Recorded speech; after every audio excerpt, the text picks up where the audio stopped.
сунуш катары кабыл алып коюңуздар күн тартибине киргизип. Бүгүн акыркы жыйын деп айтылып атат. Бүгүнкү ошо 6-чакырылыштын акыркы жыйыны.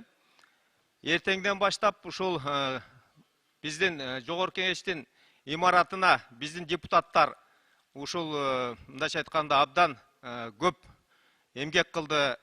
Мындайча айтканда бул жерде өзүнүн бир бөлүгүн, өмүрүнүн бир бөлүгүн калтырып кетти деп айтым келет да. Ошондуктан биз токтом аркылуу ушу жогорку кеңештин жыйынында кабыл алып койсок, ушул биздин маселелер жардам беребиз мына келген депутаттарга. Жаш муундардын өсүшүнө дагы көп салым кошот деген ойдомун биздин коллегалар.